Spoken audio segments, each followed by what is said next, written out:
Vamos lá.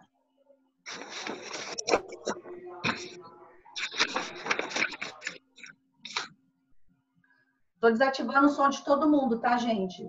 Simplesmente para não ficar barulho para os outros, só ficar o meu áudio. Não, só falei assim, vamos lá então. Agora você não precisa vai ficar se Tá. produzindo, né, prof, da dignidade. Isso. Nossa, José, já veio falar que eu tô sem dignidade hoje, né? Não perde uma, hein? Não, tá Pelo igual. amor de Bom Deus. dia! A gente agora. Bom dia, Denise! Agora tem que tomar banho. Quando é live lá com Já aqueles mudou. professor, ela faz maquiagem, vai no É, salão, faz isso que eu tô cabelo, agora com os falando. alunos não. E nós não, nós tivemos que tomar banho agora, né? Meus amores, vocês não têm noção que eu tive. Até roupa eu já lavei hoje. Vocês têm noção que na vida de uma mulher. Fala, Elisângela. Se você desativar o som, a gente vai conseguir fazer pergunta? Aí você ativa que ele consegue fazer pergunta. Ah, tá, beleza. Tá? Sabe por quê, Elisângela? Quando você vai mexendo aqui assim, ó, Tá. esse barulho faz para os outros, daí atrapalha, tá bom? Tá bom, tá, beleza. Então vamos lá. Iniciando a nossa disciplina lá pelo fato típico, eu coloquei para vocês lá no Drive, na pasta do segundo bimestre, tá? Já na pasta do segundo bimestre. E na pasta do segundo bimestre, ele tem justamente essa apostila já iniciando no nosso segundo bimestre, tá bom? Então, peguem lá na pasta do segundo bimestre, nada mais, nada menos do que esse aqui, ó, que eu vou compartilhar com vocês. O grande problema é que se eu compartilho aqui, aí eu não consigo ver quem está tentando entrar na sala, tá? Esse é o meu problema de compartilhar, então eu não consigo ver quem está entrando na sala. Mas, enfim, quando eu falo para vocês um crime, pela teoria tripartida de crime, crime é todo fato típico, ilícito e culpado. Todo início de fato típico nós temos como? Nós temos que um fato típico, ele precisa de uma conduta, ele precisa de um resultado naturalístico e ele precisa do nexo causal e da tipicidade. E é tudo isso que nós vamos estudar com vocês durante essas 3 próximas aulas. A conduta, ela pode ser ativa e pode ser omissiva. Então, quando eu falo em conduta, o conceito de conduta é ação ou omissão. Eu tenho uma conduta que é ativa ou uma conduta que é omissiva, ok? Então, sempre que se fala de conduta dentro do direito penal, a conduta vai ser aquela ativa ou omissiva, tá? Falando-se de conduta e relacionando-se à questão da conduta, tá? Para vocês terem noção, dentro da conduta eu tenho aqueles 3 elementos que nós já estudamos, então aqui eu estou revendo aqueles 3 elementos. Quais deles? A exteriorização do pensamento, a consciência e a voluntariedade. Isso quer dizer que para ser uma conduta e para ela se caracterizar como conduta, eu preciso necessariamente que haja essa exteriorização, que o sujeito, quando for agir, ele exteriorize um movimento dentro do mundo real, ok? Ele exterioriza esse movimento dentro do mundo real. Além disso, eu preciso que haja uma consciência. O que é isso? O que quer dizer ter uma consciência, professora? Quer dizer que o sujeito, quando ele for agir, ele tem que ter e tem que saber e ter o discernimento daquilo que ele está fazendo. Ele precisa ter noção daquilo que ele está fazendo, tá? Por isso que ele precisa dessa consciência para estar fazendo. Além disso, eu preciso de uma voluntariedade. O que é essa voluntariedade? É ele expressar, é ele ter a condição de ter vontade de agir. Então, ele vai expressar a sua vontade na tua conduta. Por isso que eu preciso dessa voluntariedade. Sempre que haja... Oi, Alisson? Barbosa está esperando para você aceitar ele, não está entrando direto. Não tá. Ô, Ellison, o meu também não estava entrando, é porque eu estava clicando no segundo link. Fala para ele clicar no primeiro link lá de cima, que daí vai. É, porque não tem ninguém esperando aqui não, Ellison. Peraí, deixa eu mandar para ele. Eu até descompartilhei a tela só para mim ver quem está entrando ou não.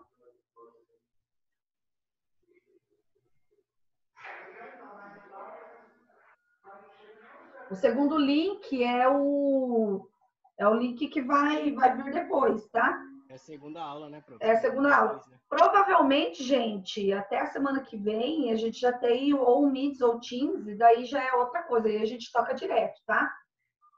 Ah, mas aqui se ficar legal, prof. Mas é igual, é igual, É é igual, O tá? outro eu nunca vi, não. A única diferença é que a gente toca direto sem interrupção por causa de limite de tempo. Mas esse aqui também, na aula da Tatiana, agora não teve tempo, na segunda aula, não sei por quê. Apareceu. Foi direto. É, porque a professora Tatiana, ela entrou no Zoom da Escola da Magistratura. Ela não entrou no Zoom, que é liberado. Tá bom? Assim. Eu não sei como que ela entrou. É porque ela dá aula pelo Zoom, pela Escola da E Magistratura. foi bem massa, ela conseguiu compartilhar lá e via. É, mas aqui eu também consigo compartilhar, ó, José. Se eu coloco aqui, ó. Uhum. O problema é que, como tá todo mundo entrando, eu não consigo ter o acesso a vocês, entendeu? Eu não consigo ver aqui o acesso a vocês. Por isso que eu interrompi. Mas aqui eu também tenho como compartilhar, tá? Professor, tem só como colocar o título para me anotar aqui, rapidinho? Fato típico. Não, Daí, professora, lá no PDF mesmo. no PDF já tá lá. É. O título é... Calma aí, deixa eu abrir aqui. Né? Ó, É que se eu abro lá, eu não tá consigo lá, ver. aulas 1, 2 e 3. Tá? Aí tá assim, segundo bimestre, daí 5.1, conduta. Conduta. Isso. Eu mandei lá no grupo do material. Tá lá já. Sim, mas é que se eu abro, eu não consigo ver aqui. Ah, tá, verdade. Tá bom? Vamos lá. Então, dentro desses 3 elementos, o Barbosa conseguiu, gente? Ele respondeu, Edson? Eu tenho que desligar meu WhatsApp, senão o aluno fica apitando aqui com a gente. Dentro desses 3 elementos da conduta, que é exteriorização do pensamento, ou seja, a ação ou omissão que o sujeito toma para fora, né? Que vai ter para fora. Aqui, agora ele apareceu para mim. Agora ele está entrando.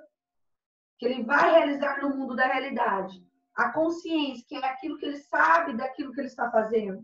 E a voluntariedade, eu coloco toda conduta que não tenha essa voluntariedade, toda conduta que não tenha essa consciência, como algo que tem que ser tirado da esfera penal.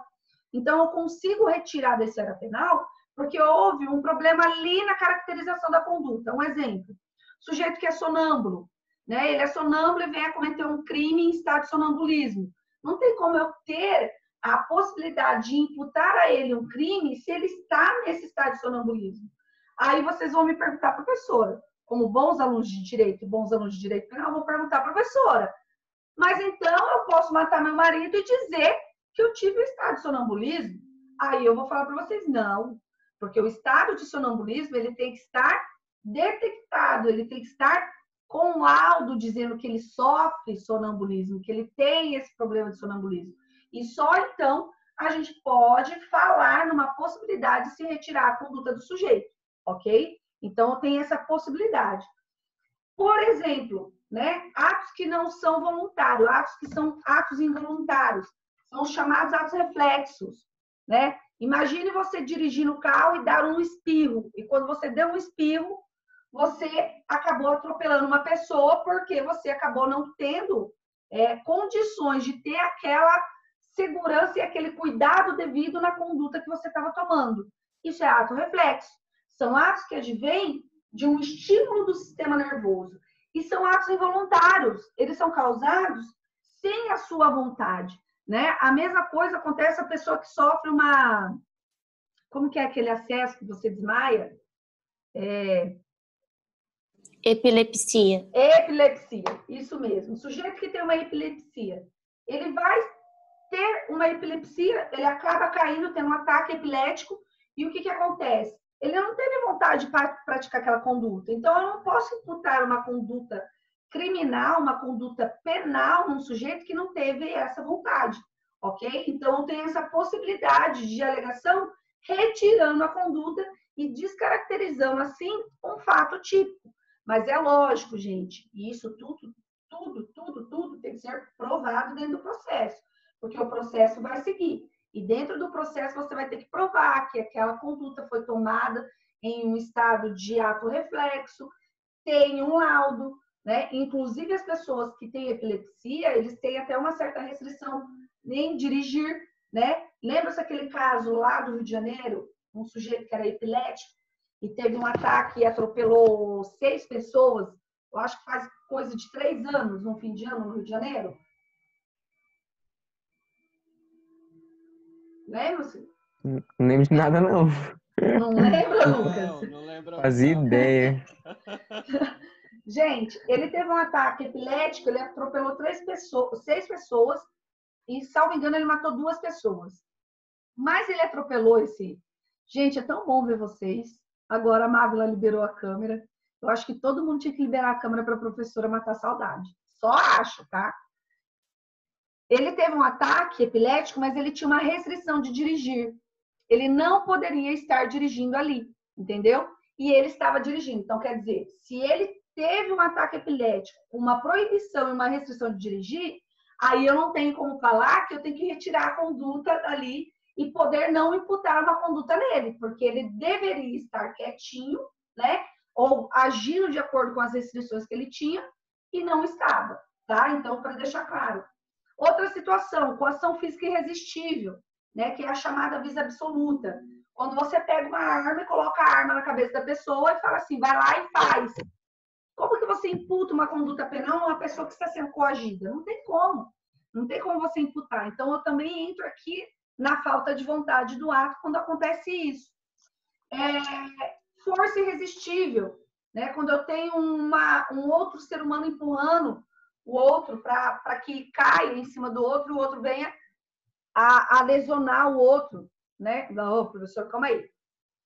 O A empurra B. Oi, Abner, que coisa mais linda vocês todos liberando. O A empurra o B, que cai em cima de C, e C cai e bate a cabeça e provoca uma lesão corporal. Eu não tenho como imputar ao B a conduta. Por que eu não tenho como imputar ao B? Porque o B não queria a conduta. Pelo contrário, ele teve uma força que agiu sobre ele para realizar aquela conduta, tá? E também a questão de hipnose, tá? A hipnose também é um ataque que tira o estado de consciência da pessoa. Então, eu também não tenho como imputar uma conduta criminosa a uma pessoa que está sob um ataque de hipnose. Professora, a minha pergunta é simples. No caso, se eu, Letícia, coloco a arma na cabeça do Rafael, e eu falo, Rafael, vai lá e mata o Ellison. Quem vai responder por esse crime? É o Rafael ou eu? Eu. Ou Ellison, eu não. Eu que vou responder. Por que sou eu que vou responder? Porque o Rafael, ele não tinha vontade de agir. Ele agiu sob uma coação física irresistível. Mas eu mandei, entendeu? Então, é totalmente diferente quando a pessoa tem alguns estados e são colocados em alguns estados aqui, tá bom? Prof, então, é fácil de se comprovar isso aí, que o Rafael não teve essa vontade? Sim, porque daí você tem que provar que houve uma coação moral irresistível. Ou uma coação física irresistível, né? Na verdade. Oi? Dá para combinar, né? Fala, não, mas não é fácil combinar, José, porque eu não sei se você já ouviu um ditado muito, muito básico. O mentiroso, quando ele mente várias vezes, ele cai em contradição.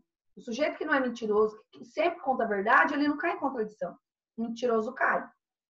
Então, professora Valesca, fala, vai. a professora Valesca falou que se a gente mentir muitas vezes, a mentira começa a ser como se fosse a verdade. Mas se a mentira for repetida várias vezes, Sim. O problema é que quando você faz uma mentira no processo, você mente na delegacia e no juiz. São 2 vezes que você vai mentir. E geralmente esse ato aqui não vai bater com o ato de lá. Tá? Porque o juiz, na hora do momento de prestar depoimento, o juiz dá uma apertada em você. Ele faz você jurar um juramento que, se você estiver mentindo, você pode sair dali preso sobre falso testemunho. Tá? Então, tem essas possibilidades, tá bom? Então, são essas as situações. Alguém mais quer perguntar? Não? Então, conseguindo entender o que eu preciso, então, dentro da conduta, eu preciso desses 3 elementos que seja esterilização do pensamento, eu preciso da consciência e eu preciso da voluntariedade, ok? Além disso, nós temos as formas de conduta. As formas de conduta, ela pode ser ação ou ela pode ser omissão.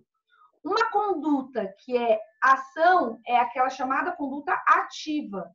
Quando eu tenho a possibilidade de ter uma conduta ativa e por isso ela é uma ação, tá? Professora, tá lá no material? Tá, se vocês pegarem o material, ó lá, vou pegar o material aqui para vocês e vocês vão ver que lá no material tá, ó, os elementos e daí eu tenho a caracterização de cada elemento e aqui as formas de conduta, ó, ação, que é toda conduta ativa e aqui a omissão, que é toda conduta negativa. Enquanto na ação é um agir, eu vou agir, eu vou realizar uma conduta porque eu estou agindo, na omissão eu não vou agir, eu vou deixar de agir. Na omissão eu tenho um deixar de agir, ok? É um crime omissivo, porque eu deixo de agir, tá bom? Então essas são as duas formas de se caracterizar.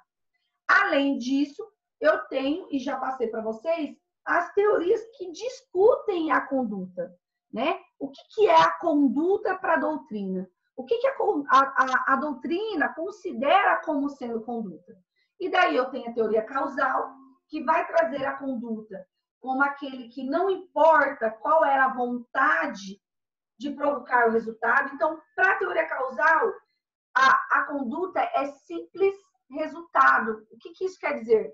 É causa e efeito. Se eu realizei uma conduta, eu tive esse efeito. Então, ela não faz a análise se o sujeito, ao realizar essa conduta, teve a vontade ou não de conseguir esse resultado. Porque ele fala que se você agiu, um resultado vai ter. Por isso que se coloca a conduta como algo que é uma análise simplesmente de causa e efeito. Como se faz na física, por exemplo. A física faz essa análise. A física faz a análise... Ô, Elison, você não está fazendo filtro aí não, né? Colocando um fio de capetinha aqui que eu tô vendo, hein, Elison? Olha... Eu não faço essas coisas. Não faz, não. Se for fazer, você coloca aquele filtro que deixa a professora magra, linda e perfeita, tá? E depois passa para prof, tá? Eu já falei para você que perguntaram se eu tô no papel do nhonho, né? Nem vamos falar de gordura, porque eu tô numa fase meio difícil, gente. Senão, eu sem vocês não sou nada, só como. Vamos lá. Então, todas as vezes que a gente fala da teoria casada... Prof, mas tem que fazer umas comidinhas mais light aí, você só posta comida também, né? Ai, fala isso pro meu marido, José. Então. Ai, fala isso pro meu marido. Tem que observar isso aí. Não, pelo amor de Deus. Deus. Nunca case com gordinho, viu, José? Nunca case com gordinho. Eu não sei o que é pior, casar com gordinho ou casar com um marombado que gosta de fazer exercício diariamente. Eu tô ainda na decisão. Porque eu também não ficaria fazendo exercício todo dia, não. Pelo amor de Deus. Vamos lá. Então, se é somente uma teoria de causa e efeito, ou seja, trata-se somente de uma análise de causa e efeito, porque eu tenho um comportamento que é a conduta e dela decorre diretamente esse efeito, ele não vai fazer a análise do que o sujeito quis, do que o sujeito buscou fazer, do que ele buscou, do que ele realizou porque ele queria realizar. Ele retira daqui a análise daquilo que a gente chama de dolo e culpa. Ele não verifica aqui a análise do dolo e a culpa. Por quê? Porque para a teoria causal, o dolo e a culpa, ele não é verificado aqui na tipicidade. Ele vai ser verificado lá na culpabilidade. Lembra-se que eu falava para você que falo constantemente que o delito é típico, fato típico, ilícito e culpado? Aqui, para a teoria causal, a análise da vontade não é realizada aqui no fato típico, e sim aqui no terceiro elemento, que é o fato culpável. Então, ele faz a análise da culpa, do dolo e da culpa, dos elementos subjetivos, lá na culpabilidade. Por isso que ela é uma teoria causal, ok? Por isso que ela é teoria causal. Ela ignora aquilo que a gente chama de elemento volitivo de uma conduta, tá bom? Já a teoria que eu coloquei para vocês, que é a teoria finalista da ação, ela é a teoria que é adotada pelo Código Penal, mas ela foi uma teoria adotada depois da pequena reforma que sofreu o Código Penal em 1984. Vejam, não era uma teoria que era adotada no Código anterior, porque o Código Penal é de 1940. Quando a gente fala do Código Penal, a gente tem lá em 1940 o Código Penal, tá? E em 1984 nós tivemos uma reforma pela Lei 7.209 e lá ele adotou a teoria finalista, quando ela trouxe lá no erro do tipo essa possibilidade de prever a finalidade da conduta, tá? Por quê? Porque só haveria punição se houvesse dolo. Então, somente se o sujeito tivesse dolo lá no erro do tipo, é que ele seria punido pela conduta criminosa que ele praticou. Por isso que a gente fala que a teoria da finalista da ação, ao contrário da teoria causal, ela pegou aquele elemento volitivo, ou seja, o dolo e a culpa, e trouxe para discutir o elemento do dolo e a culpa aqui na conduta. Qual é a conduta que eu estou tomando? Essa conduta que eu estou tomando, eu quis tomar? Eu matei alguém, eu quis matar? Por que eu matei alguém? Qual é o fato que fez com que eu matasse alguém? Então, aqui, dentro do finalismo, que é o finalismo de Weisel, ele fala que a importância de determinar o quê? Determinar o que o sujeito quis. Como o sujeito quis agir. Qual foi o objetivo que o sujeito quis. E isso é visto aqui dentro do fato típico. É no fato típico que eu consigo visualizar isso, ok? Por isso que ele coloca a teoria finalista da ação. O homem, ele vai ser responsável pelos seus atos, mas ele só vai responder pelos seus atos desde que ele quis praticar esses atos. Respondendo com dolo, se ele teve essa vontade direta de realização dos atos, e respondendo com culpa, se ele não teve essa vontade direta. Se a conduta dele causou resultado em decorrência de uma possibilidade de faltar com um dever de cuidado, ok? Então, essa é a diferença deles, tá bom? Teoria finalista da conduta, tá? Daí por isso, então, a gente tem diferença de penas, né? No nosso ordenamento. Em que sentido, José? Eu falo de tempo de crime. Tempo de criminal, né? Tempo de punição, né? Mas aí a diferença de pena, José, é seguinte o princípio da proporcionalidade lá dentro do direito penal. Onde uma pena tem que ser proporcional ao quê? Aos seus atos, tá? Uma pena tem que ser proporcional aos seus atos. Por isso que muitas vezes lá, né, quando saiu a lei de crimes ambientais, houve uma discussão muito dura com relação a isso, porque eles falavam que, indiretamente, a lei de crimes ambientais ofendia aquilo que a gente falava como o princípio da proporcionalidade e da razoabilidade, porque era uma pena maior do que se você tivesse matado uma pessoa, tá? Então, na verdade, o valor, o quantum da pena para cada crime diferencia segundo a proporcionalidade e segundo a lesão ou o perigo de lesão que você veio a trazer para o bem jurídico que está sendo protegido, tá bom? Conseguiu entender, José? Eu entendi. Eu achei que só tinha a ver, então, só com o dolo e a culpa só. Não. O dolo e a culpa, José, o que você tem que entender é que o dolo e a culpa aqui dentro da teoria finalista precisa necessariamente estar dentro dessa situação.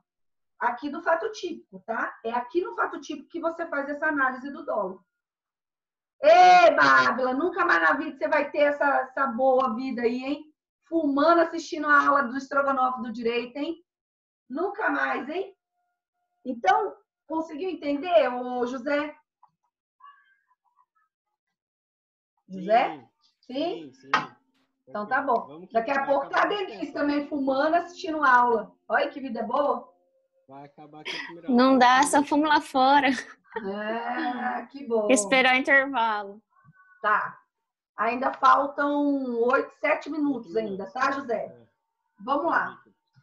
Então, qual é a teoria adotada, gente? A teoria adotada é a teoria finalista da ação, tá? Então, sempre que se fala em direito penal, lembre-se que a teoria adotada dentro do nosso direito penal é a teoria finalista da ação, tá bom? Teoria finalista da ação. Alguma dúvida, gente? Então, a gente já estudou o que é ação e estudamos as teorias da ação. Agora, nós precisamos estudar as teorias da omissão, ok? Aquilo que a gente chama de teorias da omissão. Tá bom? Vamos lá. Deixa eu pegar aqui, que eu acabei fechando sem querer. Dentro da teoria da omissão, eu tenho a teoria naturalística e causal, ok? Que é a teoria que também tem lá na omissão. E para essa teoria naturalística causal, o sujeito deveria agir, mas não age. E é por isso que ele causa esse resultado. Então, a omissão dele causa uma alteração no mundo. Então, na teoria naturalística causal, para ela, qualquer omissão causa uma alteração no mundo. Então, o resultado decorre diretamente da omissão, do deixar de agir do sujeito. O deixar de agir do sujeito. Qual é o grande problema dessa teoria? O problema dessa teoria é que ela não consegue diferenciar o autor da conduta, aquele que realmente quis realizar a omissão e desse querer realizar a omissão teve um resultado, daquele que realizou uma simples omissão. Professora, eu não entendi. Eu vou dar um exemplo e vocês vão conseguir visualizar no exemplo que eu vou dar. Por exemplo, eu, Letícia, estou andando por Paranavaí, atropelei o Lucas. Nossa, gente, vai ser muito bom. Vou parar de usar o João como exemplo, vai ser ótimo isso aqui. Aleluia. Atropelei o Lucas, isso daí é saudável para o meu casamento. Atropelei o Lucas e eu vi que o Lucas estava ruim, simplesmente vazei. Eu sei que num atropelamento a pessoa pode morrer, eu sei, não sei. Eu não deixei de prestar o socorro para ele e esse deixar de prestar o socorro pode causar um resultado morte nele? Pode. No entanto, vem a dona Mávila, louca, numa crise de vontade de fumar, passando no mesmo local, no mesmo momento, vê eu atropelando e deixando o Lucas lá para morrer. E ela, em vez de agir, ela simplesmente não age. Para essa teoria causal, a conduta da Mávila seria a mesma coisa que a minha conduta. Quando eu quis atropelar, eu quis trazer o resultado morte. Então, a crítica dessa teoria causal é justamente essa, em que a gente há uma confusão entre aquele que realmente quer a prática da conduta de uma conduta criminosa com aquele que simplesmente se omite. Quando, na verdade, esse que simplesmente se omite deveria necessariamente estar relacionado ao quê? A um crime diferenciado. Porque, por exemplo, a Mávila, ela não teve a intenção de deixar o Lucas lá esguelando e morrendo. Eu já tive. Então, para essa teoria causal aqui da omissão, a crítica maior é que ela vai confundir o sujeito que se omite com o sujeito que deu causa do resultado. Por exemplo, confunde a conduta minha, que dei causa ao resultado morte, com a conduta da Mávila, que simplesmente estava passando pelo local e se omitiu. Então, ela responderia pelo mesmo crime. Qual o crime? Não só omissão de socorro, mas de homicídio, tá? Homicídio relacionado a uma qualificadora. Vocês perceberam a diferença de um e de outro? Fala, Mávila. Mas daí seria difícil de provar, né? Daí, tipo, quanto a mim ter deixado lá. É igual, tipo, um vizinho que vê o marido espancando a mulher, né? Hoje não é mais difícil, Mávila, porque se você vê, todo lugar tem câmera. Então, tipo num prédio. O simples fato de você passar lá. Olha só. Tá filmando também, prof, também tá sendo omisso também. Tá olha como seria. Não, mas a câmera, não estou falando nem a pessoa que está filmando, estou falando câmera de vigilância. Segurança. Por exemplo, olha lá, lembra-se aquela moça que foi jogada lá de Guarapuava, que o marido matou, que teve câmeras que filmaram? Lembra-se que teve pessoas gritando, ela gritava e ninguém falou nada? Se a nossa conduta fosse a teoria, se dentro da nossa análise, a advogada, Se dentro da nossa análise de omissão fosse a teoria adotada, a teoria causal, os vizinhos responderiam para o homicídio juntamente com o marido. Conseguiram entender? Porque eles se omitiram. Professora, Fala, Lucas. deixa eu ver se eu entendi. Então, o problema dessa teoria é identificar quem causou a conduta e dar a mesma Com pena para aquele quem que se deixou de omite. agir. Exatamente. Quem deixou de agir. Isso. Exatamente. É exatamente isso. Entendeu? É Professor, exatamente Entendi, isso. entendi. no caso dos Fala, Mara. médicos que estão escolhendo quem vai viver e quem vai morrer, eles também poderiam ir ao homicídio? Não, porque ali, eu não sei se você está acompanhando isso, e outro dia eu achei bem bacana. Eu tô virando a louca da live, né? Eu tô assistindo tudo quanto é live. E eu tava assistindo uma live, eles falando de critérios, tem critérios de pontuação dos pacientes.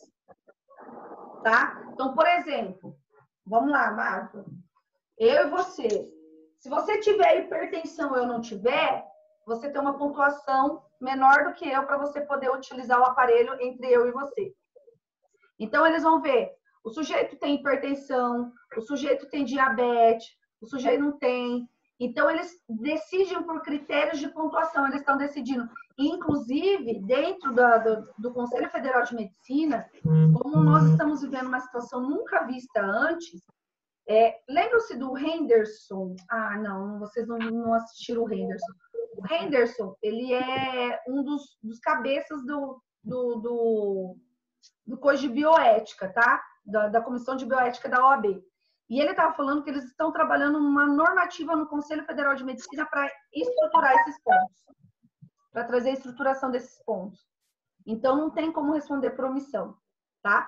Seria omissão, vai cair, a gente já volta. Seria omissão se tivesse aparelho e o médico deixasse de te dar o aparelho que está sobrando, tá bom?